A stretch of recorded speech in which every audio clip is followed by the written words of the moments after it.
Salut Fabien, bienvenue sur le podcast Dans la tête d'un coureur. C'est un vrai plaisir de t'avoir avec nous dans le podcast pour nous aider à transformer nos rêves de course en réalité. Dans cet épisode, tu vas nous aider à explorer un peu le potentiel de notre cerveau et nous faire découvrir des ressources mentales qui, j'en suis sûr, la plupart des gens ne soupçonnaient même pas. Mais avant qu'on parle de tout ça, comment est-ce que ça va vraiment aujourd'hui ? Moi, ça va vraiment bien aujourd'hui. Je suis en pleine santé. Je dissocie la santé de la forme. Donc, je suis en mauvaise forme, mais je suis en pleine santé. Ah, est-ce que tu peux nous expliquer ça ? Déjà, c'est intéressant, ça me fait rebondir.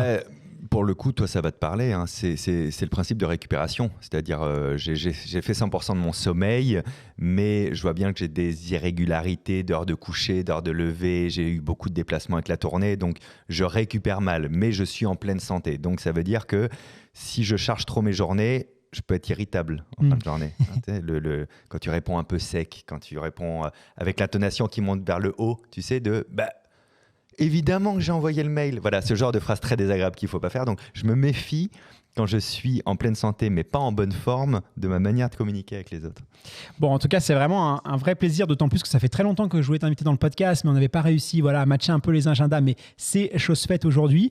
Pour te présenter à nos auditeurs, en tout cas celles et ceux qui ne te connaissent pas encore, c'est pas forcément très simple parce que tu as plein de cordes à ton arc. Hein. Tu es mentaliste, humoriste, tu es un passionné du cerveau, tu es aussi auteur de livres à succès. C'est pas si simple que ça de te définir. Quand ta maman elle doit expliquer ce que son fils fait dans la vie, est-ce que tu sais ce qu'elle dit ? Ça peut peut-être m'aider, ça. C'est génial, ça. Faudrait vraiment lui demander. Parce que je pense que c'est pas si simple. Hein. Qu'est-ce qu'il fait ton fils ? Je pense qu'elle doit dire... Il fait des vidéos. Non, je pense qu'elle doit parler de ce qui la marque le plus. Et ce qui la marque le plus quand même, c'est quand elle vient de me voir dans des grandes salles de spectacle, genre l'Olympia, tout ça. Je sais que ça a marché dans ses yeux.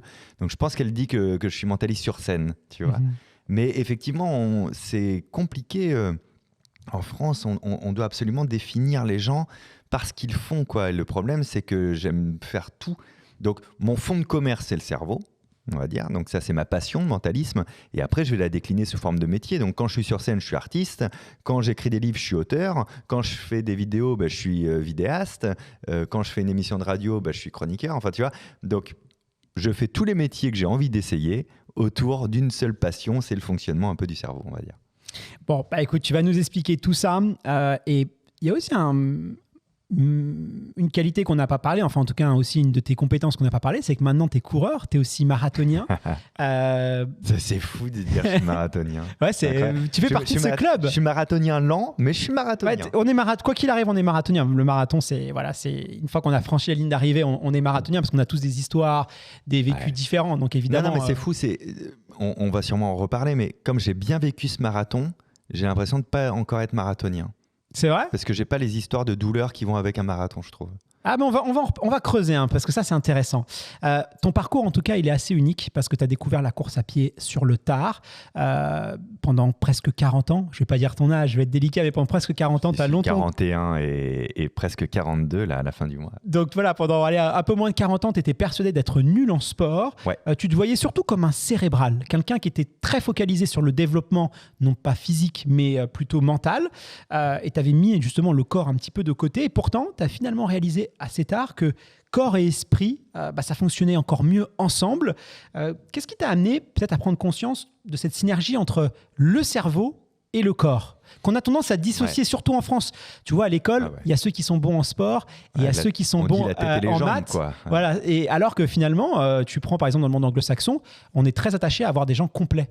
Et donc, on voit à Harvard, il y a plein de champions d'aviron, de champions olympiques. C'est très valorisé aussi d'être complet. Mais c'est vrai qu'en France, s'il est bon en maths, il ne peut pas être bon en sport. Mais même moi, je le vois dans l'un de mes domaines de prédilection qui est l'art sur scène. Tu vas voir n'importe quelle représentation en Angleterre, comédie musicale, ils savent danser, chanter, jouer de la comédie, faire des claquettes, etc. En France, on te demande ce que tu vas faire. Si tu es chanteur, tu n'es pas comédien. Si tu es comédien, tu ne fais pas de claquettes. Si tu vois, on segmente chez nous beaucoup. Et donc, on dit la tête et les jambes, quoi. C'est un esprit sain dans un corps sain. On dissocie tout à chaque fois. Et moi, je suis très désincarné, mais naturellement. Ce n'est pas un critère que je me suis imposé.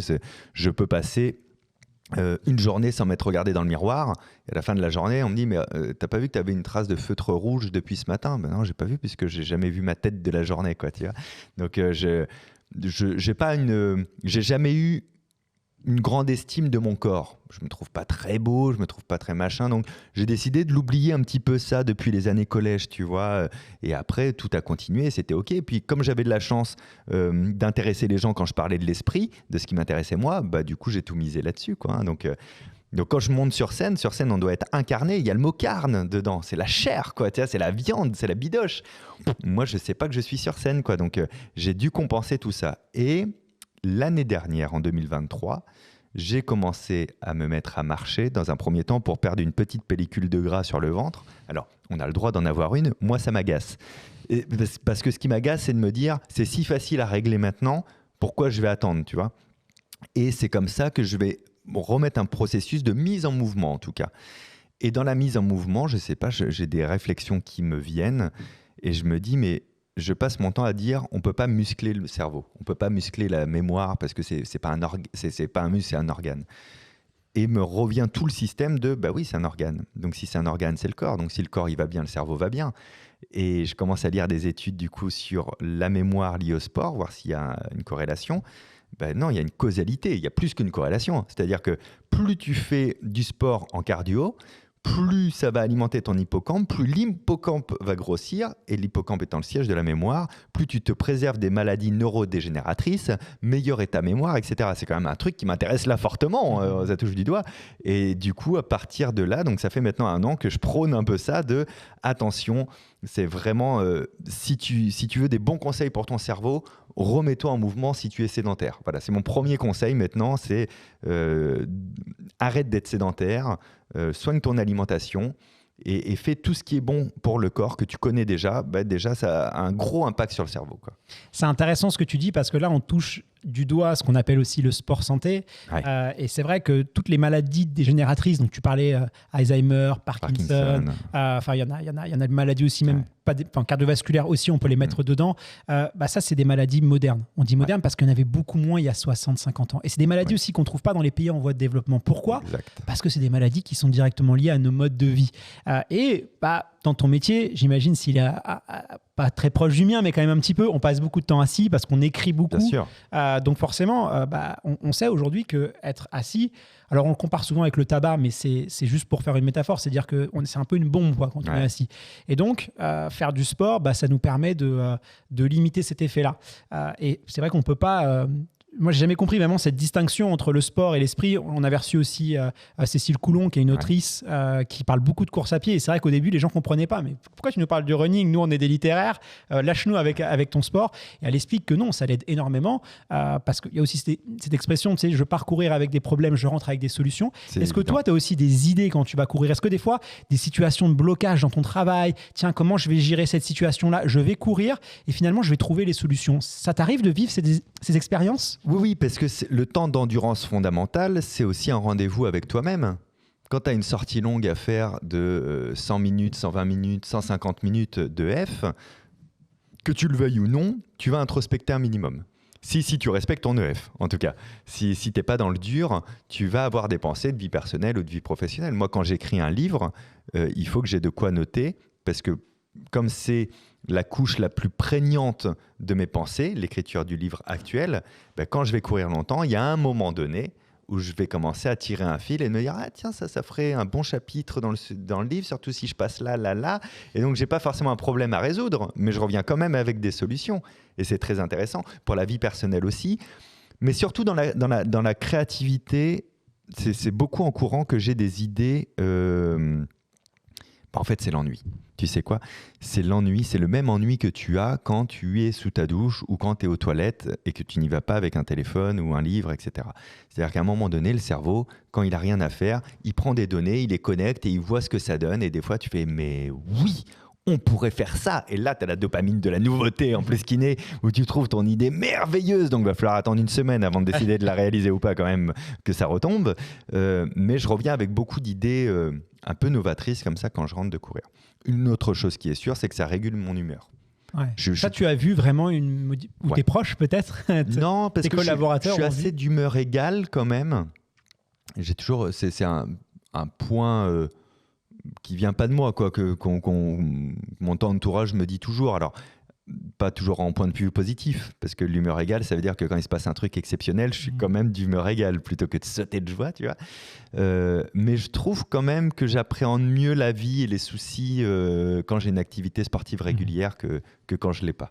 Alors, j'aimerais quand même qu'on revienne sur cette perception que tu avais de toi, donc d'être nul en sport, parce que c'est vrai qu'on a tous des idées un peu reçues sur soi-même. Donc, je suis nul en sport, je suis mauvais dans tel ou tel domaine, peu importe, on entretient tous ça. Pourtant, c'est bien souvent, en tout cas, le problème, il ne vient pas directement de nous, mais plutôt de l'apprentissage qu'on a reçu. Je m'explique. Bien sûr. Imagine un ado de 18 ans, tu lui donnes une voiture et tu lui dis « Tiens, vas-y, va conduire ». Tu lui laisses les clés. Il arrive, il essaye, il ne sait pas comment faire. Il est nul en conduite. Il va se convaincre lui-même qu'il est nul et qu'il ne sait pas conduire et que la voiture, ce n'est pas pour lui parce qu'il a eu une mauvaise expérience. Alors que finalement, ce n'est pas lui, c'est l'apprentissage ou pas qu'il a reçu qui vont lui donner ça. Et ça, c'est quelque chose qui est... Cette étape de l'apprentissage, c'est souvent là où ça bûche, en fait. Et je suis sûr que c'est pareil dans plein de domaines. Toi, comment est-ce que tu as fait justement pour déconstruire cette croyance? Comment peut-être des conseils donnés à nos auditeurs quand on pense qu'on est nul ou mauvais dans un domaine, que ce soit la course à pied ou ailleurs, comment est-ce qu'on peut faire? Parce que c'est très ancré en nous, surtout quand ça fait 40 ans que tu as ça, donc on s'en convainc. Comment est-ce qu'on peut reconnaître ça aussi et le combattre? Déjà, la première chose, c'est d'admettre que être nul dans un domaine, ça ne peut pas exister. C'est dur à se dire, hein, parce que ça responsabilise vachement.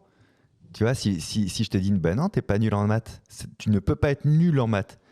T'es obligé d'être responsable de la continuité de ton apprentissage des mathématiques. Ou pareil, moi je suis une quiche en anglais, je suis nul dans les langues. Non, non, c'est toi. Donc est-ce que tu décides de changer? Donc il y a ce premier truc de se dire, chaque être humain est doué d'une facette assez double, en fait, d'une pièce à deux faces, où il y a l'échec d'un côté, l'apprentissage de l'autre, et c'est ce qui nous permet de progresser, en fait. Et donc l'échec étant un marqueur de ton apprentissage et de ta progression. Donc l'échec en tant que tel n'existe pas.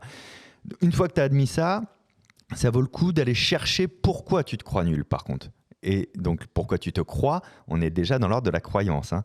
Moi, pourquoi je me crois nul? J'ai remonté le fil, je l'ai tiré quand même pour mieux me comprendre. Bon, quand j'étais petit, comme mon frère et ma sœur, on m'a demandé de faire un sport. Je n'avais pas très envie. J'avais plutôt envie de faire du théâtre, moi. Mais on m'a inscrit au foot, ça ne m'a pas plu. Alors, on m'a mis au basket. C'était le deuxième truc du village. J'ai détesté ça, 3 ans. À reculons à chaque fois. On faisait des tournois de basket. Je ne comprenais pas pourquoi mon équipe pleurait d'avoir perdu. Ça me dépassait. Et en fait, le gros truc de ça, c'est que les sports collectifs ne me plaisent pas. Parce que j'avais des problèmes à être sociable. J'étais plutôt un solitaire. Les rapports sociaux m'intéressaient peu. Tu m'aurais mis peut-être au badminton, j'aurais peut-être adoré. Tu m'aurais mis à la natation, peut-être j'aurais adoré. Tu vois, à quelque chose de plus indépendant en tout cas. Ça, je le comprends aujourd'hui, hein, mais dans l'instant, puisque je déteste ça, c'est que je déteste le sport. Et puisqu'apparemment, je fais aucun effort à l'entraînement et dans les tournois, c'est que Fabien est nul en sport. Surtout que j'ai un grand frère qui est costaud et qui est super bon en sport, mais il n'a pas des très bonnes notes. Donc en fait, c'est établi. Mon grand frère est bon en sport, mais nul à l'école. Et Fabien est bon à l'école, mais nul en sport. Ça devient la vérité. C'est le schéma à la maison. Et ça va même s'étirer plus loin. Fabien est nul en sport et n'est pas manuel. Tu vois, si je plante un clou, je vais me le mettre dans le doigt. C'est jamais arrivé. Hein. Mais c'est la légende urbaine, quoi, tu vois. Et cette légende, cette croyance, t'y adhères parce que c'est cool. Tu as une identité. Alors, elle a été préfabriquée, mais on te la donne. Et puis après, je ne vais pas faire d'efforts à l'école plus tard dans les cours de PS, etc. Puisque je suis nul en sport, il n'y a aucun intérêt de faire ça. Ouais, c'est confortable. Et puis voilà, c'est un chausson, quoi. Donc, pour se déconstruire, il faut admettre que c'est de la croyance, que ça vient d'un passé. Ça vaut le coup d'essayer de tirer le fil. Et ensuite de savoir est-ce qu'on a envie que ça change ou pas. Parfois, on n'a pas envie que ça change. C'est ce que tu appelles le confort. Ce sont des charentaises mentales de se dire non, je ne suis pas responsable. Hein, je ne parle pas très bien anglais parce que je suis nul en langue et puis c'est tout. Si tu as envie que ça change, il y a un point, c'est commencer à faire un apprentissage à charge faible. Et c'est exactement ce que moi je préconisais déjà mentalement, que j'ai redécouvert dans la course à pied. C'est-à-dire qu'on ne te dit pas va taper 5 km, on te dit va courir un peu, lentement, marche, reprends la course lentement, remarche. Et en fait, chaque semaine va être un peu plus forte en charge que la semaine précédente. Et j'ai été le premier étonné le jour où j'ai fait 5 km à pied d'affilée sans faire de pause, quoi, tu vois. C'est une petite victoire. C'est une grosse victoire. Ouais. C'est pas une petite victoire. Non, 5 non. km à pied. Moi, il n'y a pas si longtemps, je peux vous dire que c'est une bête de victoire. Non, mais c'est clair. En plus, maintenant, c'est vrai qu'à l'heure des réseaux sociaux où on voit des gens réaliser des courses incroyables, les ultra-trails, on est toujours dans le toujours plus. Donc, c'est vrai qu'on perd un peu cette réalité. Mais oui, courir 5 km sans s'arrêter, c'est fou. Il y a très peu de personnes en vrai. Si tu prends les gens du réel qui sont capables de faire ça, quoi. C'est une minorité de gens. Les gens, pareil, les personnes qui courent depuis 5-6 ans, vous faites partie du top 2%, quoi. Ouais. On a l'impression en fait que c'est pas grand-chose. Et je courais comme un débile. C'est-à-dire, je courais au maximum de mes capacités. J'avais pas de plan d'entraînement.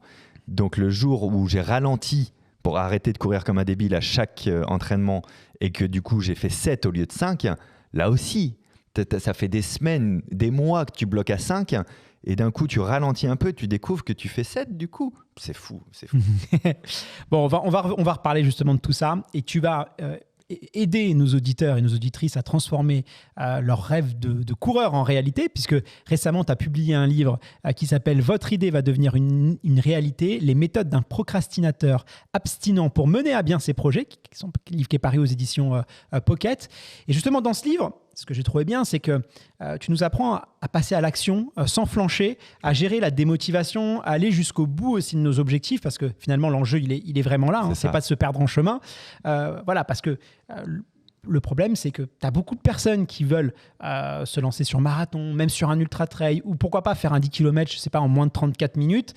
C'est des objectifs ambitieux qui font rêver. On a tous, tu vois, l'envie de, voilà, je sais pas, écrire un livre. On entretient tous des rêves, aller vivre dans un pays, dans une cabane, monter un peu une tiny house, tu vois.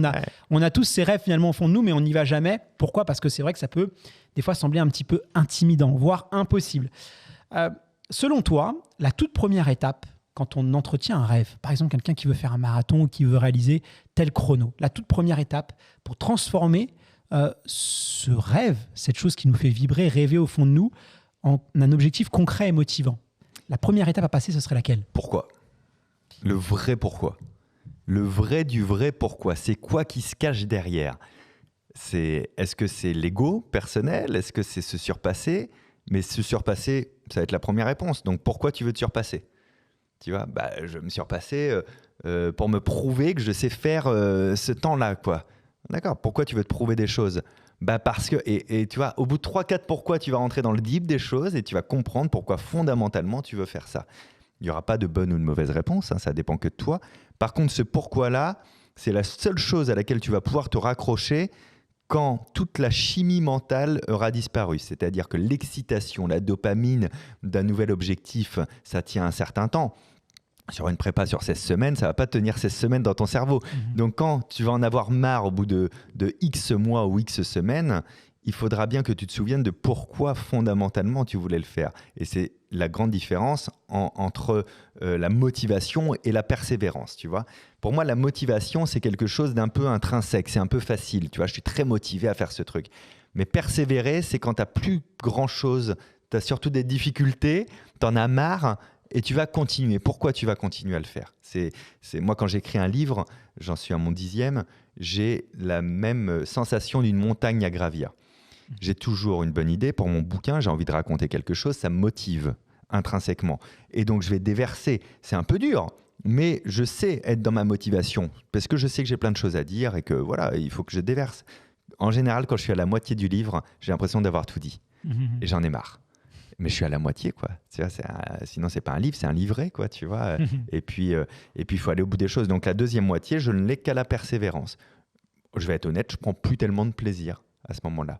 Pas dans l'action même de faire mon livre. Mon prochain plaisir, ce sera avoir terminé mon livre. Et donc, dans cette deuxième étape, c'est être capable de trouver de la satisfaction à aller au bout des choses et surtout à être régulier. Et pour trouver de la satisfaction à aller au bout des choses, il faut, c'est le deuxième truc, des marqueurs. Des marqueurs. Il faut constater qu'on avance. Il faut pouvoir se féliciter quand même de ça, de pas être figé. Donc, il faut rapidement connaître les pourquoi et rapidement connaître des points de mesure, des choses quantifiées qui nous permettent d'objectivement voir qu'on avance. Par exemple, dans ma prépa marathon, ma grande fierté mon grand point de mesure, c'était de maintenir mes 3 entraînements par semaine. Qu'il pleuve, qu'il vente, qu'il neige. Des fois, je baissais le volume de 30%, je baissais l'intensité, etc. Mais 3 fois par semaine, je sortais une fois de l'EF, une fois du fractionné, une fois une sortie longue. Tu vois, et j'avais cette courbe des 100%, j'avais ces chaînons qui s'enchaînaient et je pouvais constater à quel point j'avançais aussi à chaque fois. Tu vois, c'est le pourquoi et la mesure, pour moi, c'est quand même 2 propos non négligeables. C'est intéressant parce que la régularité, je pense que c'est quelque chose qui est le plus sous-coté dans le sport et surtout chez les amateurs. Et dans tous les objectifs, quels qu'ils soient. Ouais. Parce que c'est vrai que tu as ce côté-là, tu veux faire plutôt des chronos, tu as ton petit parcours, tu veux battre ton record sur ton petit parcours. Et il y a cette phrase que j'aime beaucoup, c'est, dans le sport en tout cas, mais c'est peut-être transférable sur autre chose, régularité est supérieure à volume, et volume est supérieur à vitesse. Donc la première chose qui compte, c'est d'être régulier. Et ça, c'est quelque chose que je peux dire à tous les débutants, ou même peu importe, même si vous faites n'importe quoi, si vous le faites suffisamment assez longtemps, vous allez devenir pas trop mauvais. Vous ne serez peut-être pas excellent, mais vous allez devenir pas trop mauvais dans ce que vous faites. Même si, voilà, à partir du moment où vous avez ancré cette habitude, c'est vraiment la régularité qui va faire que ça va fonctionner. Et souvent, on veut faire absolument cette séance, on veut tenir cet objectif-là. Mais même si vous vous êtes foiré, vous n'avez pas fait l'allure qu'il fallait, si vous êtes allé, vous êtes sur le bon chemin. Voilà. Si vous l'avez fait la séance, on s'en fout. Vous ne focalisez pas sur j'ai tenu les chronos, pas les chronos. Ça, la nature va le gommer. Ce qui compte, c'est d'y aller. Voilà. Si vous avez 3 séances, vous n'en faites qu'une et vous la faites bien, vous n'allez pas progresser. Je me souviens d'un fractionné où c'était vraiment, vraiment, vraiment dur. J'étais vraiment, vraiment fatigué. Et j'avais des blocs de 10 minutes à faire. Et j'étais à l'anneau Louis Lumière à Paris 20e. Et je faisais des pauses de 15 minutes, des pauses assis, à boire de l'eau, à passer des coups de fil, des pauses de 15 minutes entre chaque bloc de 10 minutes. Mais je l'ai fait. Je l'ai fait, tu vois. Et je savais bien que je ne faisais pas ma séance, mais je faisais une séance de sport quand même. Tu vois, jusqu'au bout du bout, je me suis mis en mouvement, je comprenais, j'étais content de moi. Et finalement, j'étais content d'avoir fait une activité. On n'était plus sur mon plan d'entraînement. J'ai juste fait une activité ce jour-là, alors que j'aurais pu commencer à me laisser un peu couler et tomber, tu vois. Mais tu as raison, on n'a pas besoin d'être excellent. Et puis ça veut dire quoi être excellent, quoi, tu vois. C'est quoi le critère d'excellent? Et ce que tu disais, régularité supérieure à volume, lui-même supérieur à vitesse, je te l'assure, il est vrai dans tous les domaines. Si je remets sur le domaine du livre, donc de l'écriture d'un bouquin par exemple, parce qu'on dit tous qu'on a tous un bouquin à écrire, et tu rencontreras toujours dans ta vie des gens qui disaient « Ah, j'aimerais faire un livre sur tel sujet ». Pendant le Covid, bien sûr. On l'a vu, tout le monde, voilà. Bien sûr. Et un livre, c'est un volume, c'est un vrai volume. C'est 50 000 mots en moyenne, un livre. Bon, le meilleur conseil que j'ai à donner à des jeunes auteurs à chaque fois, c'est écris pendant 30 jours 1667 mots par jour. À la fin des 30 jours, ça fait 50 000 mots, tu as un livre. Voilà. Décompose. Mais il est nul. Il est pourri ton livre. Et il n'y a pas de souci avec ça. Après, tu as tout le temps que tu veux pour le reprendre, le réécrire, le comprendre, mais tu as sorti ton premier jet. Donc, tu as ta régularité parce que durant 30 jours, tu as écrit tous les jours. Voilà. Et ensuite, tu auras le volume. Et ensuite, ce que tu appelles la vitesse, là, c'est plus j'écris de livres, plus mes livres ils sont mieux écrits au premier jet, quoi, tu vois, mais c'est d'abord la régularité pour toutes les actions. Moi, ce que je pense, c'est que le corps, il est très feignant et du coup, il se débarrasse de tout très vite. C'est pour ça que dès que tu arrêtes la musculation, tu vois une fonte musculaire assez vite. Et il n'a pas envie aussi de faire des adaptations métaboliques ou ce genre de choses. Non, il est très feignant, il n'aime pas ça. En fait, c'est un économe. Oui, c'est un économe, voilà. C'est le premier écologiste du monde. Il se dit, ne consommons pas trop de ressources. Voilà, quoi, c'est ça. Il veut pas en faire. Bien sûr. Donc, si tu lui expliques pas que mon pépère, ça sera tous les jours, 3 fois par semaine, tout le temps, donc il va falloir que tu t'adaptes, c'est toi qui vas devoir t'adapter. Si tu ne fais pas comprendre ça tout le temps, et ça, c'est que la régularité qui peut faire comprendre à ton corps. Et c'est même pas la vitesse, c'est même pas le volume, c'est même pas... Non, c'est une action quotidienne, enfin une action quotidienne dans votre semaine, une action que vous allez faire 2, 3, 4 fois par semaine pour que le corps il comprenne qu'il se passe quelque chose et le forcer à changer. Si vous n'avez pas ça, ça ne marchera pas. Donc ça, c'est... Voilà, je pense que tu as bien cerné le truc. Et même si tu t'arrêtais 10 minutes, même si peu importe, tu y allais. Et en général, il faut vraiment baisser la charge du départ parce qu'on est complètement trahi par ses envies. Au départ, on veut faire beaucoup. Propose à quelqu'un d'apprendre une langue qui le motive. Il va bosser des heures le premier jour et des heures la première semaine. Et en général, à 3 ou 4e semaine, il fait une pause parce qu'il n'a pas le temps et il ne reprendra jamais. Il faut pour cette régularité, au départ, faire une charge très basse. Et je ne dis pas ça que pour la course à pied. Ouais. Alors, il y a plusieurs obstacles à ça. Parce que s'il suffisait de se dire pourquoi, parce que ça c'est toujours un peu, et nous on est un peu les responsables, c'est que moi ce que j'appelle souvent les trous dans la raquette. C'est-à-dire qu'on écoute des podcasts, on entend des entrepreneurs qui disent voilà, j'ai fait ci, j'ai fait ça, j'ai trouvé la solution. Ok, mais comment tu as trouvé les fonds, comment tu as... Enfin, il y a plein de petits détails qui sont des angles morts, mais dont on parle jamais, mais qui sont en fait hyper importants. Donc on va essayer de vraiment bien détailler tout ce que tu as dit, parce qu'on va voir qu'il y a des subtilités. Il y a plusieurs obstacles à surmonter quand on veut faire d'un rêve une réalité. Le premier, c'est l'entourage. Tu nous l'as dit. Dans ma famille, la perception qu'ils ont de moi, c'est que Fabien, il n'est pas bon au sport, il n'est pas manuel.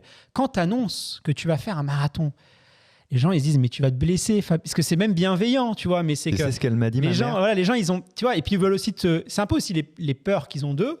En se disant, mais attends, si Fabien il fait un marathon, ça veut dire potentiellement que moi je veux le faire. Ils ne le conscientisent pas. Mais du coup, ils se disent, bah non, c'est pas possible. Parce que comme eux pensent qu'ils ne peuvent pas le faire, si toi tu le fais, ça les remet en question. Donc tout ça, c'est inconscient. Parce que c'est nos peu proches, ils nous aiment. Hein. C'est pas ce que je dis. Parce que, tu vois, la moralité de l'histoire, c'est pas de débarrasser-vous de votre famille. Attention, hein, c'est truc de psychopathe. Non, mais c'est bienveillant. Mais tu vois, c'est ça. On projette sur toi les peurs, les craintes. Donc on va dire, mais attention, Fabien, tu as 40 ans, tu vas faire un marathon, tu vas te blesser, tu n'as pas le temps, tu as une famille, tu as machin. Comment tu fais justement pour gérer l'entourage qui, lui, n'adhère pas forcément à ton rêve? Ma mère, elle m'a dit, le lendemain du marathon, j'ai regardé toute la nuit. Et j'ai dit, ah bon, c'est sympa. Et mon père, il lui a dit, non, dis-lui pourquoi. Et ma mère, elle m'a dit, parce que je pensais que tu allais mourir. Ah ouais, carrément. Je me suis dit, tu n'es pas capable de faire 42 km, tu vas en mourir, tu vas finir à l'hôpital. Donc, c'est pour te donner le degré de ce que l'entourage peut te renvoyer. In fine, dans la course à pied ou tout le reste, il faut vraiment comprendre que ce qui va être dit comme conseil, souvent comme conseil de ne fais pas, c'est la personne qui s'imagine à ta place, mais dans sa vie à elle. Ah. Et c'est très important, elle est à ta place, pas dans ta vie à toi, elle est à ta place dans sa vie à elle. Donc tout ce qu'elle va te dire, ce sont effectivement toutes ses peurs et ses craintes si elle devait le faire elle-même. Mais ça tombe bien, parce qu'elle ne doit pas le faire elle-même. Donc comme elle ne doit pas le faire elle-même, elle va trouver toutes les justifications possibles pour se rappeler qu'elle n'a pas à le faire elle-même. Et donc effectivement, c'est tout ça qu'elle va te renvoyer. Elle ne connaît pas le pourquoi fondamental auquel tu as répondu toi. Donc pourquoi elle le ferait elle? Quand j'ai commencé à faire des spectacles dans les théâtres, le gars avec qui je bossais à l'époque m'a dit, je travaillais en événementiel, je faisais des conférences et tout, il me dit non, le fais pas. Ça te prend beaucoup de temps, tu vas rien gagner et tu vas même perdre de l'argent. Et c'est sûr, parce que son pourquoi à lui, c'était la réussite professionnelle et donc gagner de l'argent. Donc effectivement qu'il n'allait pas me dire mais trop bonne idée, va faire du théâtre, personne ne te connaît, tu vois. Quand ça a explosé pour moi dans les scènes et dans les spectacles, etc., je me suis mis à faire en plus des vidéos sur Internet. Toute mon équipe de l'époque, les attachés de presse de l'époque me disaient non, mais YouTube n'a aucun avenir. Les réseaux sociaux, ça n'a aucun avenir pour les artistes. Tu te rends compte quand même, c'était en 2015. Et c'est pas si vieux. Et donc ne fais pas ça, tu vas être ridicule, tu vas être pathétique. Pourquoi? Parce que c'était pas dans leurs critères. Pour eux, les critères de médias de l'époque, c'était la télévision. Et ridicule et pathétique parce que eux-mêmes se disaient mais si je devais faire une vidéo sur Internet, je serais ridicule et pathétique. Donc c'était leur projection à eux. J'ai eu la même chose pour le livre, etc., etc. Donc, quand vous présentez ça à l'entourage, n'hésitez pas déjà à savoir si c'est présentable tout de suite. C'est-à-dire, ça vaut le coup d'avoir déjà une avancée significative de quelques semaines ou quelques mois de pratique ou quelques jours déjà de pratique avant d'en parler. Voilà, c'est commencer par faire au lieu de vouloir être en présentant le projet. Soyez déjà ce projet un petit peu actif avant d'en parler. Et la deuxième chose, soyez assez clair dans votre manière de communiquer. Moi, pour la course à pied, pour revenir au sujet qui nous intéresse, j'ai pas dit à mon entourage que je voulais leur avis. Je les ai informés qu'en ce moment, j'avais un petit peu moins de temps à consacrer à telle ou telle partie de mon boulot, de ma vie perso, parce que je me faisais 3 entraînements par semaine, parce que je préparais un marathon. Et quand on me disait « Oh, toi, un marathon ?» Je calmais le truc de « Comme tu cours pas, j'ai pas trop envie d'en parler avec toi parce que je suis vraiment dans un objectif d'apprentissage, donc je me renseigne plutôt auprès des gens qui courent. » Fin de l'histoire. C'est pas vexant, c'est pas méchant. Je vous demande juste de comprendre que j'ai intégré ça à ma vie. Point final. Et les peurs, les craintes, etc., pareil, vous les éliminez tout de suite de Tu comptes courir? Non. Bon, bah alors, viens, ne parlons pas de ça. Mais je te tiendrai au courant si ça t'intéresse, mes évolutions, tu vois. Il faut préparer son entourage à ça. Le fait qu'ils veuillent vous annihiler les envies, c'est encore une fois une résonance personnelle de « mince, moi je me jette pas dans le grand bain de ci ou de ça ou de mes objectifs personnels ». Le clou qui dépasse attire le marteau. Donc, c'est clair. Alors, on n'a pas tous les jours dans le podcast un spécialiste du cerveau, et la question que j'ai envie de te poser, c'est la visualisation. Parce que la visualisation, c'est quelque chose qui a été aussi pas mal caricaturé. Vous levez-vous à 5 h du matin, prenez une douche froide, et puis vous visualisez que vous êtes millionnaire, et bam, vous allez devenir millionnaire. Bon, c'est vrai que ça fait sourire, mais je ne sais pas ce que disent les études, mais c'est vrai que quand même, moi, j'ai constaté que quand on a un objectif et qu'on y pense tout le temps, tu vois, moi, je l'ai vu avec le podcast, j'étais un peu dans la même logique que toi. Quand je lance le podcast, c'est un podcast de course à pied. Les gens, plus le sport, c'est visuel, donc ils ne comprenaient même pas l'intérêt de parler dans un truc où il n'y a pas d'image, tu vois. Pour eux, c'était abstrait, puis il n'y a pas de business model, donc ça ne sert à rien, voilà. Je n'étais pas animé par ça. Moi, j'étais passionné de course. Ce que je voulais, c'était parler de ma passion et de rencontrer des gens qui partageaient la même passion que moi. Donc, sur ça, voilà, ça fonctionnait. Mais c'est vrai que je visualisais le truc, je le voyais, et on m'avait donné ce conseil, on m'avait dit, Guillaume, quand tu commences, dès le départ, fais comme si tu t'adressais à 1 million de personnes, même s'il y a 10 personnes dans ta tête, parce que comme ça, tu vas tendre vers quelque chose. Et c'est vrai que j'avais cette idée, dès le départ, de me dire, bah voilà, il y a 1 million de personnes qui m'écoutent. Tu vois, voilà. Dès le départ, j'avais ça. Et c'est vrai que du coup, bah, tu vois, aujourd'hui, dans la production, dans la manière dont on se développe, en fait, pour moi, c'est naturel. Parce que dans ma tête, on était déjà 1 million de personnes. Tu vois. Pas à faire des réglages. Voilà, j'ai pas à faire des réglages parce que je tends toujours, depuis le début, je tends vers ça. Tu vois. Donc, je me rends compte quand même que la visualisation, c'est quelque chose qui fonctionne, mais peut-être pas dans le sens où les gens l'entendent. Toi, c'est quoi ton avis par rapport à ça? Est-ce que quelqu'un qui rêve de faire un marathon doit vraiment se visualiser courir, passer la ligne d'arrivée, ou ça peut être aussi des contre-productifs, ton avis?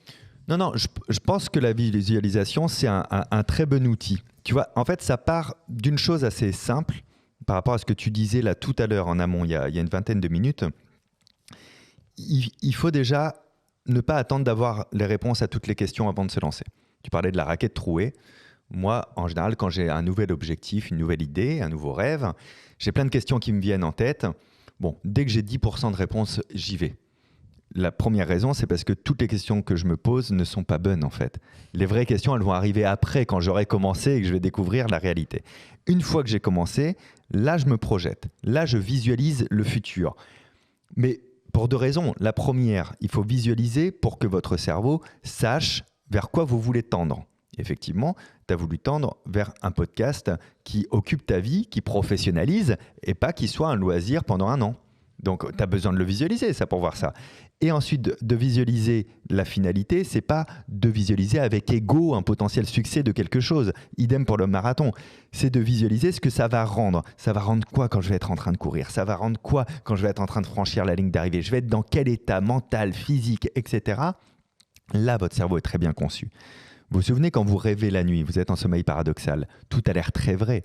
Vous sautez en parachute dans votre rêve, vous n'avez jamais sauté en parachute, vous ressentez quand même les vraies sensations d'un vent à 300 km/h, etc. parce que votre cerveau est un super calculateur, rempli de données et qu'il est capable de simuler quelque chose d'assez vrai finalement.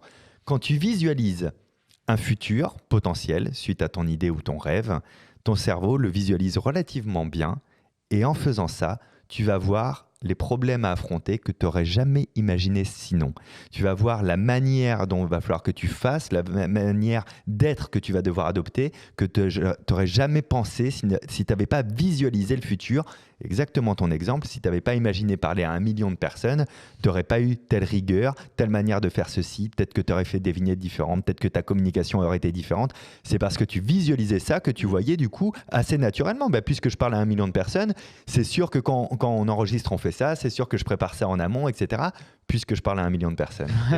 Ouais, puis en plus, c'était même pas vraiment un objectif, c'était juste, déjà, c'est respecter aussi le public, c'est de dire, voilà, je veux un niveau de qualité, pour même s'il y a 10 personnes, je veux les traiter comme si c'était le même niveau. Donc, c'était même pas tant un objectif c'était juste plutôt pour mettre une barre et avoir un niveau d'exigence sur les contenus. Et je pense que pour le marathon, c'est un petit peu la même chose. Il faut faire exactement ça. Moi, quand je m'imaginais franchir la ligne du marathon de Paris, donc de mon premier marathon, je m'imaginais pas pleurer. Je m'imaginais pas dans l'émotion. Je m'imaginais cool, content, marcher, discuter avec ma compagne, qu'il faisait, etc. Tout ça, machin. C'est exactement ce qui s'est passé. Et pour que ça se passe, il a fallu que suite à cette visualisation, je cherche comment finir dans un très bon état physique et mental. Ça veut dire que pour le marathon de Paris, je n'ai pas cherché la perf. Ouais. J'ai cherché à le terminer. Juste, c'était mon premier marathon. Je voulais être finisher dans les meilleures conditions possibles. Et le fait est que cette visualisation a fait que j'ai même pas connu encore dans ma vie ce que vous appelez le mur des 25 ou des 30. Moi, j'ai pas eu de mur, quoi, tu vois. Ouais. Ça, c'est bien. Alors, ça veut... Ou tu étais peut-être juste très bien entraîné. Ça veut dire peut-être aussi que j'étais en sous-performance, que j'aurais pu faire mieux. Mais en fait, j'aurais pu faire mieux vis-à-vis des critères de quelqu'un d'autre, puisque mon critère était de finir et de finir bien. Alors, je vais te dire quelque chose. N'importe qui fait son record, bon là, c'était ta première course. Ouais. Et là, nos auditeurs qui courent depuis 10-15 ans le savent. Quand tu fais ton record, tu es toujours persuadé que tu aurais pu faire mieux. Ouais. Parce que c'est justement...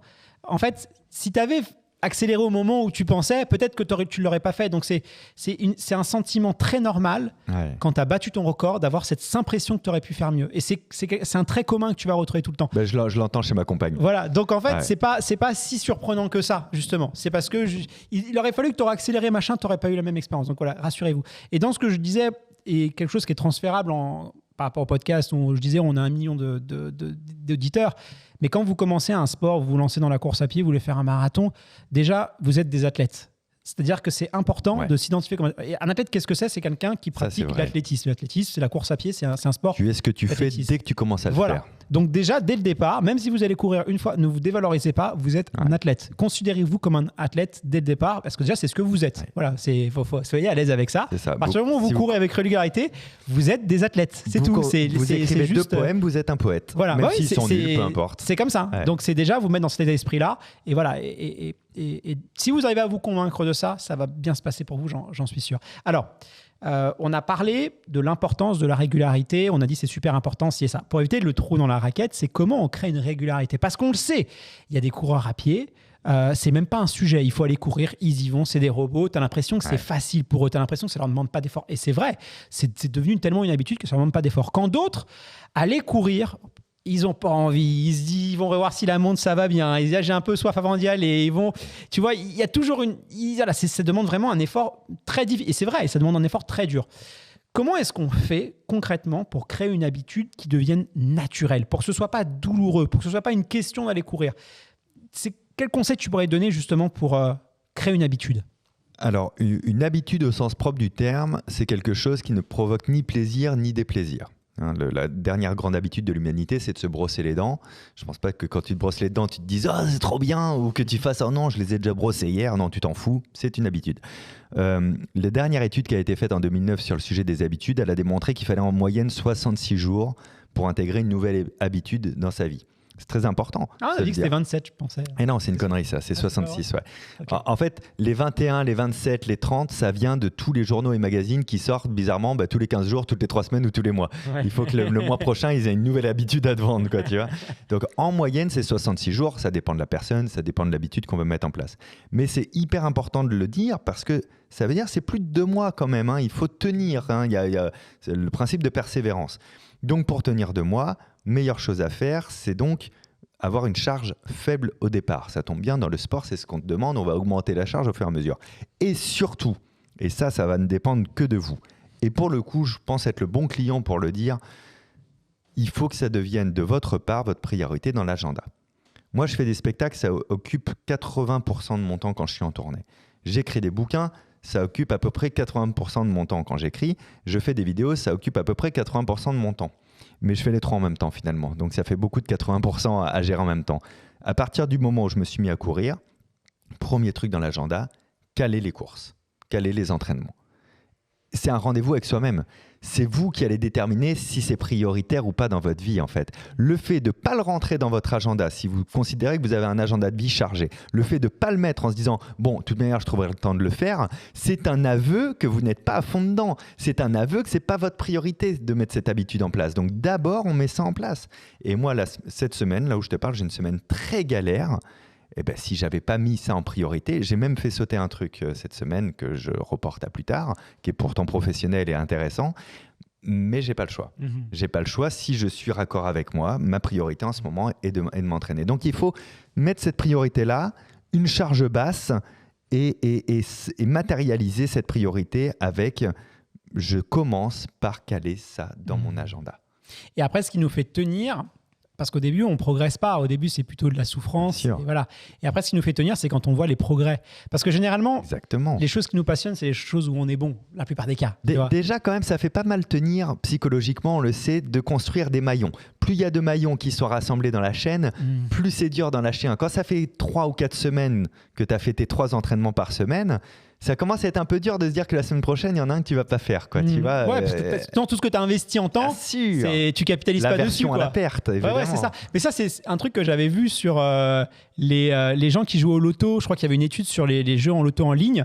Et en fait, ce qu'ils se rendaient compte, c'est que plus tu jouais longtemps, plus tu te dis, mais en fait, ça vaut pas le coup. Parce que, en fait, plus tu joues longtemps, plus tu crées l'addiction. Puisque tu te dis, mais en fait, si j'arrête là, ça veut dire que tout ce que j'ai fait avant, c'est pour rien. Et donc, en fait, c'est comme ça que les mecs deviennent addicts au jeu. Quoi. Et ce biais cognitif de l'aversion à la perte, c'est ce qui fait que quand tu joues au poker et que tu tombes sur des gens relativement débutants, tu vois, en tout cas pas pro, en fait, tu peux leur faire aller parier très cher, très loin sur du bluff, alors qu'ils n'ont rien du tout dans leurs mains. Donc, il ne pourra rien se passer parce qu'ils se disent juste « Ouais, mais j'ai déjà mis 200. Ouais.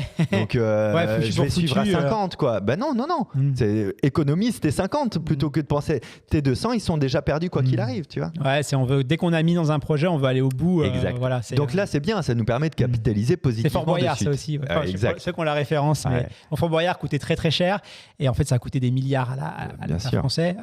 Voilà. Et puis, on savait que ça ne valait plus rien parce qu'en fait, les canons avaient évolué et donc le phare ne savait plus rien. Exactement. Voilà, parce que la technologie avait évolué, donc le phare était inutile. Mais ils sont quand même allés au bout parce qu'ils ont tellement besoin d'argent qu'ils ont dit. Alors que c'est réel, tu vois. En fait, le phare n'a jamais servi, n'a jamais utilisé, à part pour les missions. Et ils le savaient, c'est-à-dire qu'ils le savaient, mais ils se dit on a mis tellement d'argent que maintenant, foutu pour foutu, on va au bout. Alors que c'est débile, c'est pas rationnel. Ils auraient dû arrêter, quoi. Mais bon, ça c'est aussi un autre problème. Alors, on parle souvent de l'agenda, tu l'as dit, moi j'insiste. Alors c'est vrai que c'est quelque chose qui revient souvent, mais c'est tellement important, c'est mettez-le dans votre agenda. Et voilà, pour nos auditeurs les plus fidèles, moi je vais apporter même une précision en plus, c'est reprenez le contrôle sur votre agenda. Parce que j'ai souvent remarqué que si vous vous imaginez une journée type de rêve pour vous, moi par exemple, une journée type de rêve, c'est je passe 1 heure à faire du sport, je passe 3 heures avec ma famille et le reste du temps, je vais travailler et je vais avoir 1 heure pour moi.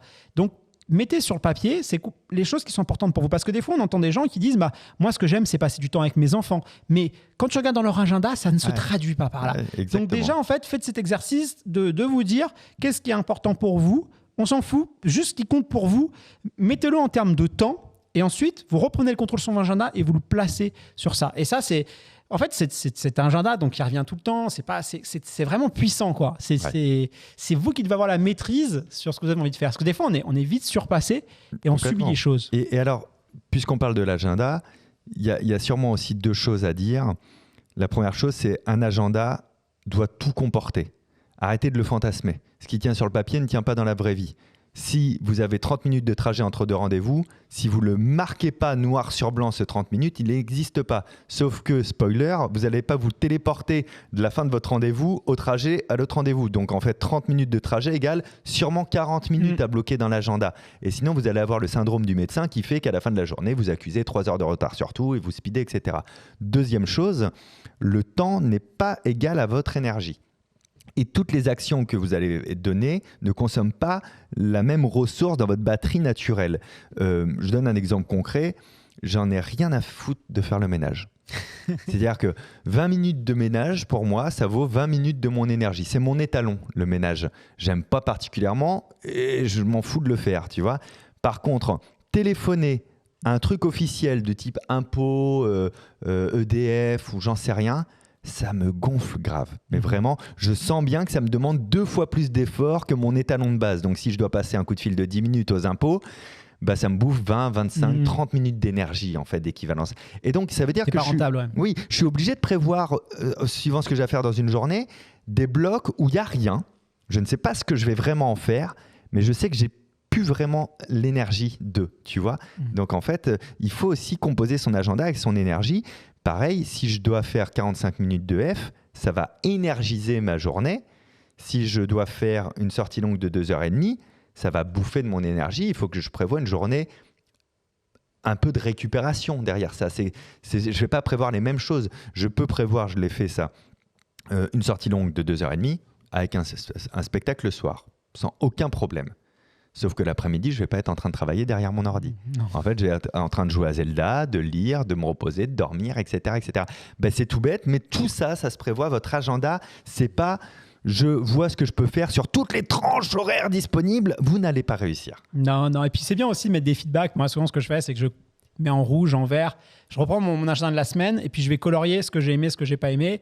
Et du coup, si je vois que vraiment ça revient tout le temps les mêmes tâches, j'essaye de les déléguer. Bien sûr. Tu vois, tu parlais par exemple du ménage. Peut-être que si vraiment c'est tout le temps en rouge, peut-être que je peux prendre une homme de ménage parce que vraiment ça me demande tellement de temps et d'énergie, même si c'est pas donné, quoi. Voilà. Bon, même s'il y a Non, mais tout ce qui est urgent et pas important, pour ceux qui connaissent les matrices d'Eisenhower, tout ce qui est urgent et pas important est délégable. Hein, c'est par une personne, par une application, par un service tiers, par peu importe. Et tout ce qui est important et pas urgent est planifiable aussi. Hein, c'est pas parce que ça existe qu'il faut le faire tout de suite, quoi. C'est très important de faire les distinguos. Alors tu te décris comme un procrastinateur abstinent. Ouais. La procrastination, c'est un fléau pour les coureurs. Ça peut ruiner vraiment nos objectifs. Toi, Fabien, déjà, comment est-ce que tu définirais ce phénomène qui est très bien connu, mais voilà, comment tu le définirais avec tes mots? Et selon toi, est-ce qu'on est tous égaux aussi face à la procrastination, ou certaines personnes sont peut-être un petit peu plus exposées que d'autres? On n'est pas égaux face à la procrastination, ça c'est une certitude, c'est un trait de caractère, et puisque c'est un trait de caractère, il ne s'efface pas. C'est pour ça que je dis je suis procrastinateur abstinent. J'ai eu beaucoup de chance, c'est qu'il m'est arrivé 2 trucs dans la vie, une envie irrépressible de faire beaucoup d'expériences différentes, et la conscience très tôt que j'étais procrastinateur. Et donc finalement, à la croisée des deux, l'envie de trouver une solution, quoi. J'étais fin de collège, début de lycée, quand j'ai vraiment capté ça, quoi.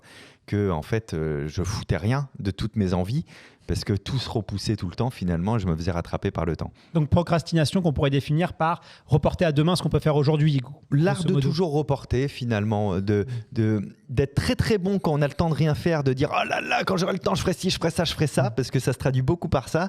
Et dès qu'on a le temps de se dire non, mais là, non, mais plus tard. Je le ferai plus tard, quoi. Et on trouve des excuses plus ou moins valables en plus. Parce que le cerveau, il aime pas être en contradiction mentale, donc en fait, il trouve des excuses valables. Il rationalise toujours, en fait. C'est pas possible, ça. Ce que j'ai compris quand j'étais en seconde, c'est que tous les systèmes qui existaient, parce qu'il n'y avait pas beaucoup de documentation sur les procrastinations et la gestion du temps, mais tout ce qui existait, c'était hyper chiant à mettre en place. Et moi, je savais déjà que j'allais procrastiner les méthodes d'anti-procrastination. Tu vois, j'allais les faire. Mais ouais, bien sûr. Donc je me suis dit, il faut que je trouve des moyens doux, des moyens naturels en fait d'arrêter de procrastiner, tout en comprenant aussi que, comme un fumeur qui arrête de fumer ou un alcoolique qui arrête de boire, si j'arrête de procrastiner, je serai abstinent. C'est-à-dire que ma manière de fonctionner naturelle est quand même de reporter les choses à plus tard. Donc il faut vraiment que je comprenne cette énergie-là pour m'aider et m'aider facilement, naturellement, et pas avoir des gros process de contraintes à faire. Et là, pour procrastiner ma course, c'est très simple. Je sais que la vérité absolue, c'est qu'avant mardi soir, il faut que j'ai fait une sortie. Donc mardi soir ou plus tard, sinon je ne suis pas foutu de faire mes 3 par semaine. Je vais les procrastiner, tu vois. Donc ça devient une règle. Et donc cette course-là, ça va être parfois la plus simple de mes 3 à faire dans la semaine. Mais hier, en l'occurrence, j'ai fait ma plus dure. Tu vois, je l'ai faite hier soir, ma plus dure. J'avais procrastiné un petit peu. Alors, mon cerveau te dira que j'avais pas le temps et pas l'énergie. La réalité, c'est que j'aurais pu la faire bien avant. Donc, je l'ai fait mardi soir. Et au moment d'aller courir, puisque je suis capable de sortir, je suis allé pour faire ma plus simple, parce que c'était le planning qui était comme ça. J'ai dit, Fabien, tu es quand même en bonne énergie. Il y a un podcast que tu vas écouter depuis 3 jours qui dure pile poil le temps de ton entraînement. Allez, tu fais la plus dure, elle est faite. Ah, j'ai pas envie. Ouais, mais dans 45 minutes, tu t'en foutras parce que le temps aura passé quoi qu'il arrive. Ah ouais, c'est vrai. Allez, je le fais. Ouais, parce que souvent, en plus, ce qui est dur, c'est de se lancer à courir, mais au bout de 15-20 minutes, en fait, t'es bien, quoi. Tu vois, c'est très rare où vraiment... y a des fois, ça arrive. Les fois où vraiment, en plus, où ça arrivait, où vous n'avez pas envie de courir et que vous êtes rentré, vous dites, putain, c'était nul, j'aurais pas dû aller. C'est quand même assez rare. Et là, pour le coup, oui. Ça m'est arrivé une fois. Ouais, mais pour le coup, là, oui, t'aurais mieux fait de pas y être allé. Mais c'est quand même assez rare. Elle était pas nulle, ma course, mais ça a été ma course du seum. Toute la journée, j'ai dit à ma meuf, j'ai pas envie. Ça me saoule. Et c'est devenu une vérité absolue. Je suis parti en faisant gna gna gna. Je suis rentré et je lui ai dit, tu sais quoi ? J'avais pas envie d'y aller. Et là, tu sais quoi? Et elle me fait, du coup, t'as adoré? Je sais, non, jusqu'à la dernière seconde, j'étais là, j'ai pas envie. Mais c'était un EF, il était facile. Je pouvais pas le rater, tu vois, je l'ai pas raté. Ouais, un EF, ouais. Mais ça m'est arrivé une fois dans ma vie du début à la fin, j'avais vraiment pas envie. Et c'est devenu une blague, j'étais mort de rire à la fin. Mais c'est tellement cool quand t'as pas envie. Parce qu'on dit souvent aussi, c'est une phrase que je répète beaucoup, mais c'est quand vous avez moins envie d'y aller que vous en avez le plus besoin. Oui, c'est sûr. Parce que souvent, quand on a des journées très stressantes, que tu vois, ça va pas, qu'on n'est ça. pas bien, on a envie de se dire, bon, le plus simple, c'est d'aller sur le canapé, quoi. Alors que finalement, c'est là où la course, mais c'est tellement satisfaisant. Tu n'avais pas envie d'y aller, tu y allais. Puis tu te dis, en fait, c'est trop bien, mais j'ai tellement bien fait d'y aller. Puis ça, c'est des choses sur lesquelles on peut se rattacher. Donc, voilà, quand on n'a pas envie, se dire, je me pose pas la question, j'y vais. Et puis de toute façon, je sais que je vais kiffer, quoi. Et plus je vais me poser la question, plus ça va être dur. On sait que les deux méthodes, on va dire, connues pour lutter contre la procrastination, c'est la motivation. Évidemment, si vous êtes motivé à faire quelque chose, par définition, vous avez envie de la faire tout de suite. Donc voilà, d'ailleurs, les grands procrastinateurs sont souvent des gens très motivés, ont beaucoup aussi de motivation. Mais c'est des génies de la motivation, c'est des génies des idées. Léonard de Vinci était un procrastinateur, tu vois. Alors, on parle de lui, je pense à lui parce que j'ai utilisé le mot génie, mais en fait, on a quoi de lui en termes de machine qu'il a refaites? Rien, on a des croquis, on a des débuts d'idées. Il est jamais allé au bout. Ouais. La Joconde, il a mis combien de temps à la peindre? 20 ans 20 ans à donner le dernier coup de pinceau. Il a une autre sculpture équivalente à la Joconde en termes de projet personnel que personne ne lui a demandé. Il a mis 42 ans à pas la faire. Voilà, c'est 42 ans à pas la finir, quoi, tu vois. Donc, on voit bien que c'est quelqu'un qui est hyper motivé, mais du coup par 1000 trucs et qui sait pas trop se canaliser, en fait. Il y a aussi ça de canaliser ses projets, de les prioriser et de se dire attends, pour l'instant je suis là-dessus aussi, quoi, tu vois, de trouver le plaisir d'aboutir. Donc il y a cette motivation et il y a aussi la discipline. C'est ça. Qui n'est pas forcément... Des fois on a du mal à comprendre comment l'une fonctionne avec l'autre et inversement. Voilà, comment toi tu peux nous parler un peu de ces armes-là, comment tu définirais aussi l'autodiscipline, comment on peut utiliser ces outils, parce que la motivation a des avantages et des inconvénients et la discipline a des avantages et inconvénients, donc comment on peut essayer d'harmoniser le meilleur des deux mondes? La motivation, elle fait s'éparpiller, la discipline, elle fait atteindre un but. Voilà, c'est aussi bête que ça. Donc si vous voulez faire la croisée des deux, il faut utiliser tout ce que vous avez du côté de la motivation pour améliorer votre discipline. J'entends par là que je me donne par exemple des récompenses. Alors, je vais essayer d'être très précis, post-dossard, post-marathon par exemple, mais ce n'est pas la récompense de je vais me faire un bon gueuleton ou je vais m'acheter un nouveau drone pour me faire plaisir. Ma récompense, c'est je vais lancer ce projet dont je pense depuis 2 mois à chaque entraînement, qui n'a rien à voir avec la course à pied. Ma récompense est d'enfin pouvoir passer à lui après. Donc, ça me devient quand même une motivation pour avancer. La discipline, l'autodiscipline, ce sont des contrats avec vous-même. Vous pouvez écrire des lettres, vous pouvez vous laisser des messages vidéo et je vous encourage à le faire parce que le vous du futur est très critique sur le vous du passé. Et le vous du passé, il connaît déjà les blablas de faiblesse du vous du futur. Donc l'autodiscipline, ça veut dire que le vous de maintenant est en train de prendre un engagement avec le vous de plus tard. Et le vous de plus tard a des attentes du vous à venir. Vous voyez ce que je veux dire, hein? Ça paraît très confus, mais cette autodiscipline, si tu la mets en relation avec les deux personnes dans les deux temporalités, elle fait mal, quoi. Tu vois, moi, je fais ce genre de truc de faire des lettres donc, au mois du futur où je m'engage à, etc. Ben mine de rien, je me vois déjà, on parlait de visualisation, dans 2 mois de lire cette lettre et de voir que j'ai abandonné. Putain, je me déteste, quoi. Et donc l'autodiscipline, elle prend ça énormément en compte. Et évidemment, l'autodiscipline, après, c'est tout ce qu'on a parlé tout à l'heure. C'est la priorité, la régularité, les habitudes, etc. Mais ce que je veux vraiment dire à celles et ceux qui nous écoutent, c'est, voilà, quoi, si vous avez une prédisposition, a tendance à beaucoup procrastiner, voilà, comme tu l'as dit tout à l'heure, c'est qu'on n'est pas tous égaux. Donc déjà, il y a aussi une part de génétique. On sait qu'il y a certains traits de caractère où on est plus sujet que d'autres. Donc déjà, il faut en avoir conscience parce que c'est pas votre faute. On n'est pas tous égaux vis-à-vis d'une addiction. On n'est pas tous égaux vis-à-vis de la procrastination, etc. C'est pas grave. C'est pas un problème. On n'est pas des merdes quand on est procrastinateur. Il faut juste composer avec. Par contre, il faut l'admettre et il faut commencer à mettre des systèmes en place. Ouais. C'est ça, parce qu'en plus, moi, ma conjointe, elle n'est pas du tout procrastinatrice. C'est quelqu'un qui fait les choses vraiment avec naturel. Tu vois, elle est l'administrative, c'est une reine de ça. Elle est, voilà, et c'est vrai que des fois, tu te compares et tu te dis, mais waouh, je suis nul ou quoi. C'est vrai qu'il faut tout le temps me rappeler les choses et tout. Moi, c'est un peu mon tempérament. Et ensuite, ce que je voudrais dire aux gens, c'est il y a plein de méthodes qui existent pour pallier à ça. Il y a aussi une dimension très, très personnelle. Donc, des fois, on entend voilà ce qu'il faut faire pour être discipliné. Il y a plein de choses qui existent, mais si ça marche pas sur vous, c'est pas grave. C'est pas de votre faute, quoi. C'est ça que je veux dire. C'est que c'est juste. Moi, il y a un truc qui a très bien fonctionné pour moi, c'est que j'imprimais mes semaines d'entraînement et en fait, je cochais. Ouais. Et en fait, la satisfaction quand j'avais fait une séance de cocher le truc ou de me dire je vais rentrer, j'ai pas la cocher. Et en fait, j'ai essayé plein de trucs. C'est le truc qui a marché. Que rayer une ligne dans sa to-do list. Ouais, tu vois, c'est le kiff que j'avais. Et en fait, ça y est, j'avais enfin trouvé le truc. C'était beaucoup d'écrire. J'avais mon carnet aussi d'entraînement où j'écrivais le manuscrit, le rapport à l'écriture. Et ça m'a délivré. Donc, j'étais un peu en mode mais rien ne marche sur moi, de toute façon je suis un cas perdu. Non, ce que je veux vous dire c'est qu'il y a plein de choses qui existent, c'est très personnel.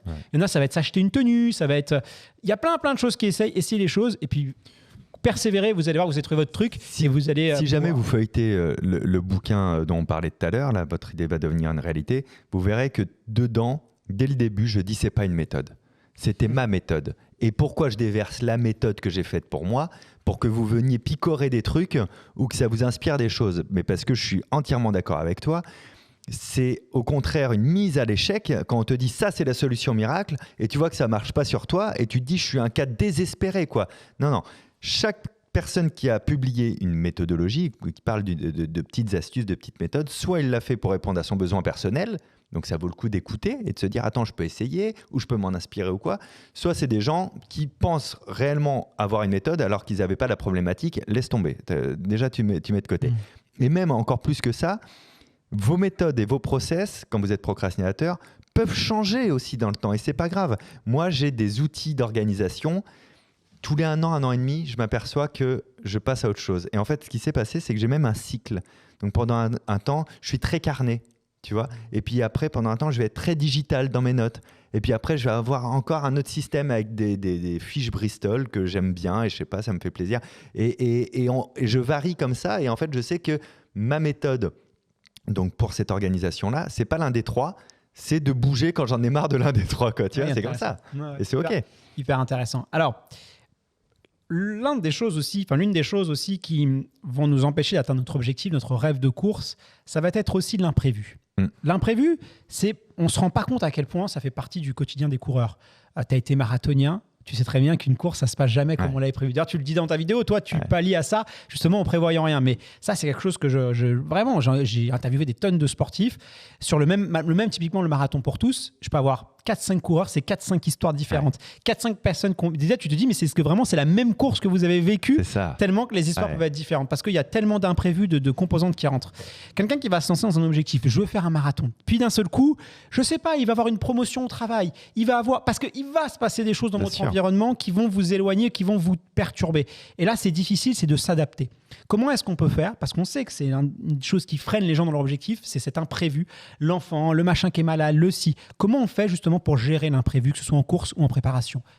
L'objectif, il est toujours double. Il y a une finalité, un drapeau implanté, tu vois, et il y a la taille du drapeau et la manière dont on va le planter. Pour un marathon, on peut en fait reprendre l'objectif pour le rendre raisonnable.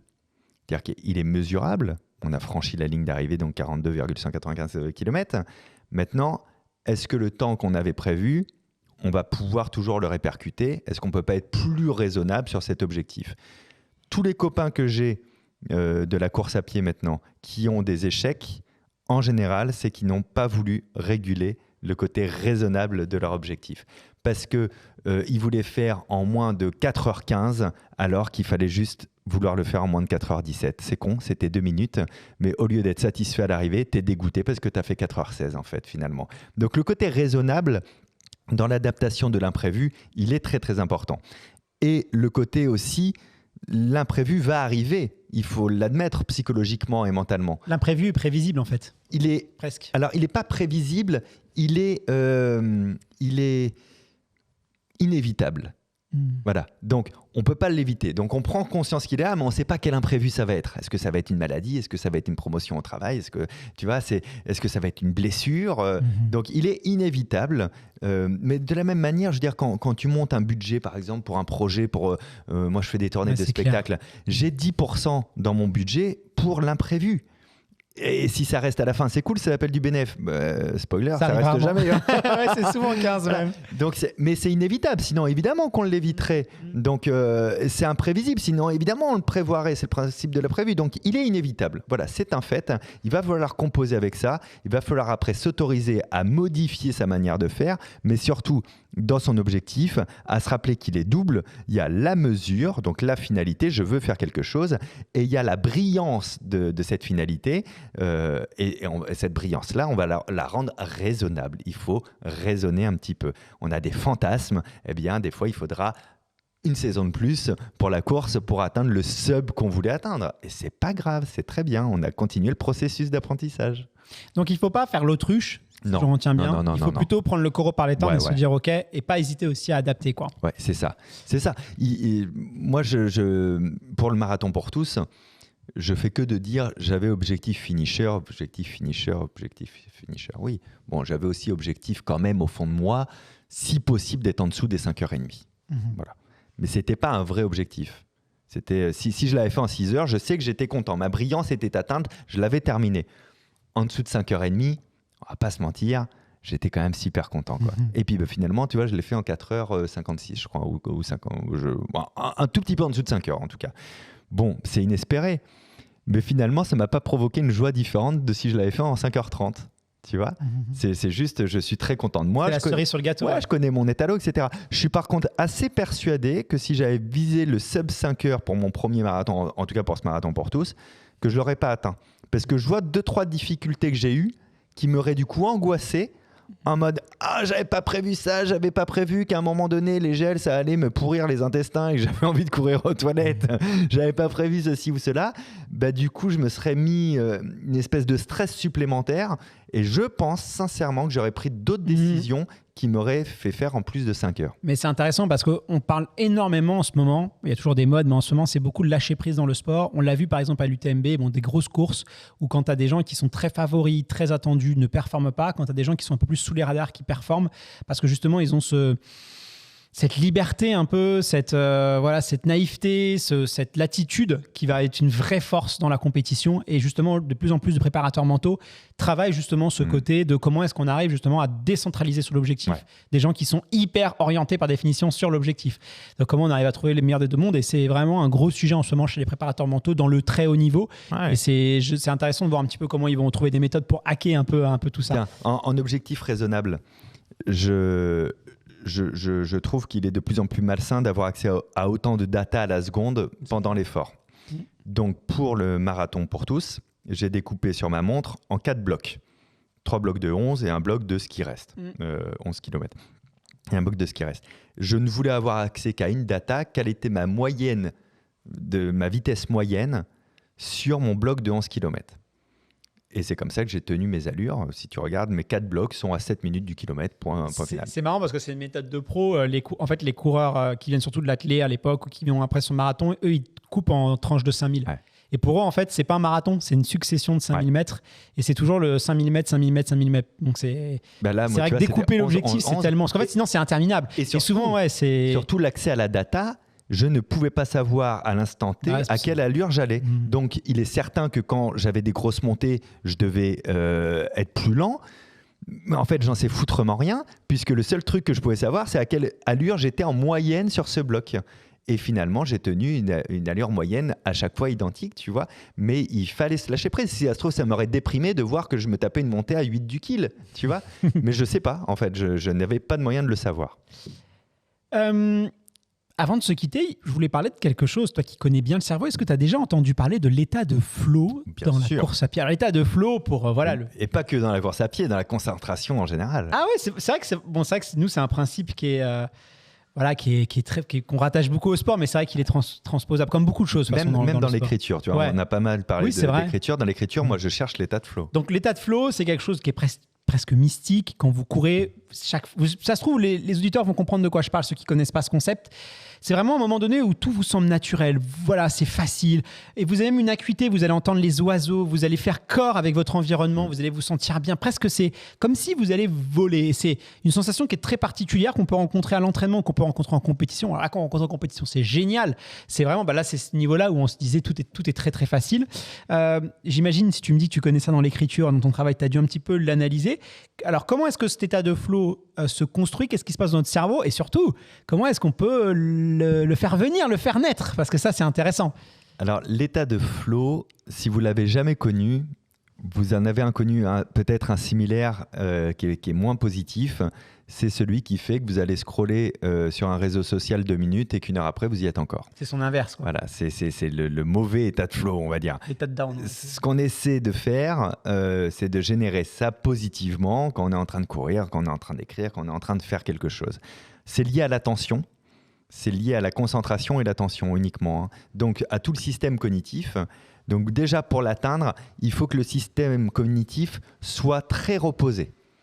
Alors, ça veut dire qu'en début de journée, tu te réveilles, tu as une espèce de jauge, comme dans un jeu vidéo, de l'attention et d'autres fonctions cognitives comme ça. Si ton début de journée, c'est lire les infos en France, lire les infos du monde, ensuite passer 3 quarts d'heure sur les réseaux sociaux et te faire un jeu mobile hyper stressant, c'est sûr que tu ne l'auras pas, l'état de flow.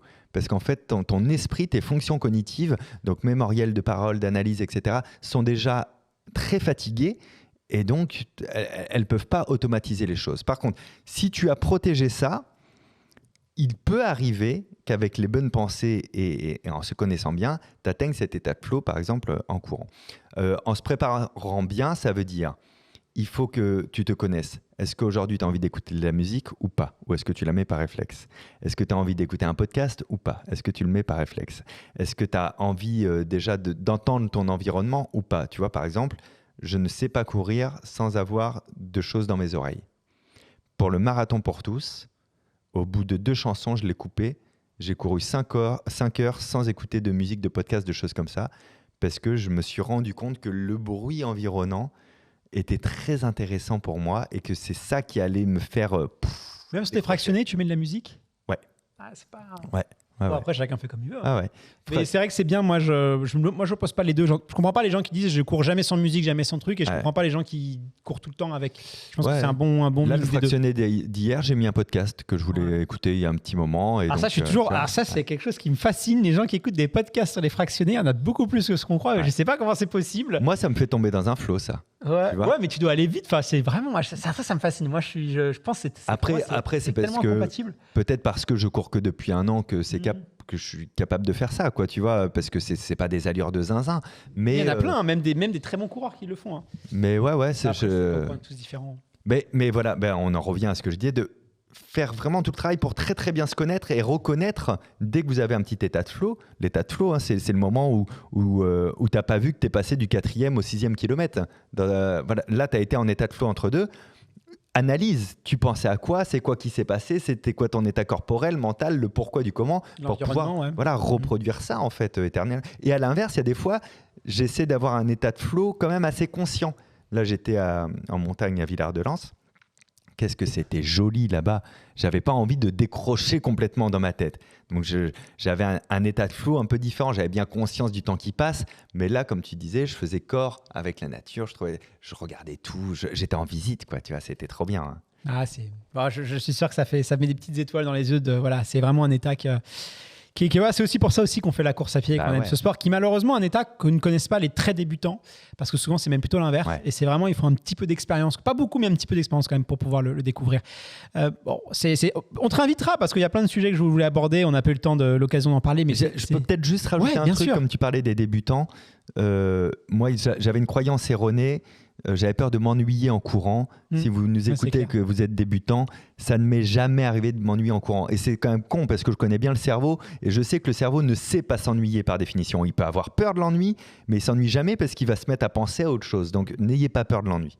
C'est marrant parce que même moi qui ne suis pas débutant, l'ennui me fait peur sur trail, tu vois. Parce que moi, c'est un truc qui me rebute à aller sur trail. Okay. C'est ce côté de courir pendant 2 heures. Parce que ça dure beaucoup plus longtemps, c'est ça, ouais. Okay. Et en fait, moi, ce que j'aime bien aussi dans la course à pied, c'est que c'est le seul... Enfin, surtout C'est pour ça que j'aime la piste, c'est pour ça que j'ai toujours aimé la vitesse et le train. C'est parce que c'est l'un des seuls moments où je pense plus en fait. C'est le seul moment où j'arrive à pas penser et tout et à être dans le moment présent. Avec maintenant, depuis que j'ai ma petite fille aussi, parce que par définition un bébé c'est dans le moment présent. Bien sûr. ça pas de notion du temps comme voilà, donc par de sens c'est ça.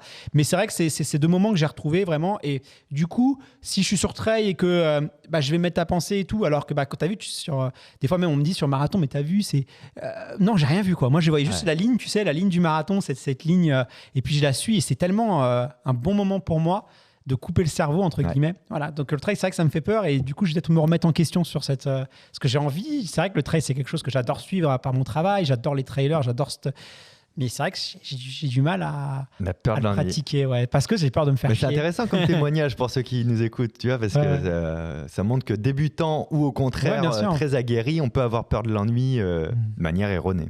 Bon, moi de toute façon, c'est ma vie, c'est lutter contre l'ennui. Donc tout ce que je fais, c'est ma première motivation, c'est juste de ne pas m'ennuyer. C'est juste ça, c'est le truc. Pour moi, c'est vraiment je crois que peu importe l'argent, ce qu'on me donne, si tu me dis tu vas t'ennuyer, c'est le truc qui m'a... l'ennui, c'est vraiment un truc que je déteste. Voilà.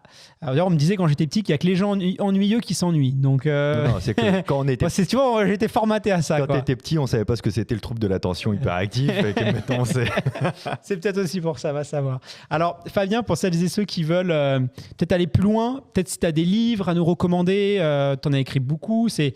Voilà, de tout ce qu'on s'est dit, voilà, ceux qui veulent soit se lancer un objectif hyper ambitieux, ils veulent aller sur trail, sur marathon, ils veulent péter leur record, ou ils veulent juste se lancer pour apprendre une langue, pour se mettre à courir, peu importe, un livre comme ça que tu as écrit qui pourrait les aider, ou après même d'autres.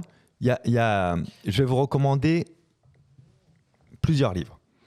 L'art de la guerre de Sun Tzu.